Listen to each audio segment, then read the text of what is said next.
तो पहला सवाल हमने लिया है prove that √3 is an irrational number. तो पहले हमें मानना है कि जो भी दिया हुआ नंबर है वो क्या है, रैशनल नंबर है।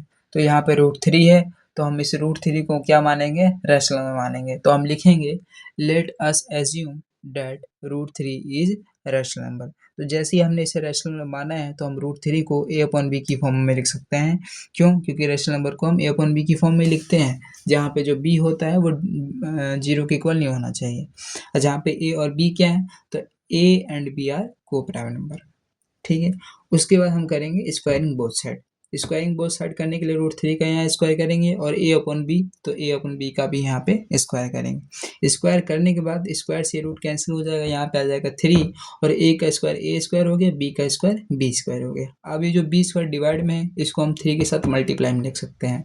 तो ये हो जाएगा 3b square equal to a square. हम इसको ऐसे भी लिख सकते हैं b square equal to a²/3। ये इसको हम इक्वेशन फर्स्ट मान लेंगे और इसका मतलब क्या होगा यहाँ पे कि जो a स्क्वायर है वो डिविजिबल बाई है किससे, 3 से। सो a is also divisible by 3।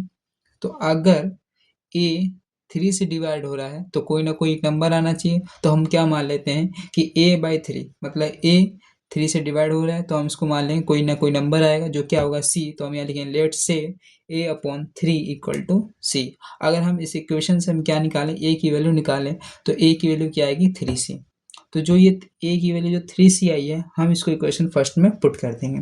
तो यहाँ लिखेंगे putting the value of a in equation first. तो फर्स्ट इक्वेशन क्या है, b square equal to a²/3। तो यहाँ लिखेंगे b स्क्वायर इक्वल टू, यहाँ लिखेंगे a की जगह पे 2c²/3। तो यहाँ हो जाएगा b स्क्वायर इक्वल टू 9, क्योंकि 3 का स्क्वायर होगा 9, यहाँ c का स्क्वायर c² में हो गया यहाँ पे 3। 3 से अगर मैं 9 का डिवाइड करूँ तो यहाँ 3 आएगा, यहाँ पे c स्क्वायर आएगा। तो ये हो गया equation b square equal to 3c²। अब इसको b square equal to 3c² को हम लिख सकते हैं b²/3 इक्वल टू c²। अब इसका मतलब क्या है कि b square is divisible by 3, so b is also divisible by 3। अब यहाँ क्या है कि जो a है और b है, मतलब इस वाले इक्वेशन से और इस वाले इक्वेशन से हमें क्या पता लगा कि जो a और b है वो दोनों क्या है, b से डिविजिबल वाले हैं। तो हम लिखेंगे कि a and b are divisible by 3। But हमने क्या माना है कि जो a एंड b है वो क्या है, कोप्राइम नंबर। तो यहाँ लिखेंगे but a and b are coprime number. तो this contradiction arising due to our wrong assumption. तो जो भी यहाँ कंट्राडिक्शन है वो हमारे रॉन्ग एजम्पशन की वजह से अराइज हुआ है। So hence √3 is a rational number. I hope आपको थोड़ी बहुत हेल्प मिली होगी। This is my first video, so कोशिश करूँगा आपके साथ भी मैं भी अपने आप को इम्प्रूव करूँ। Thank you.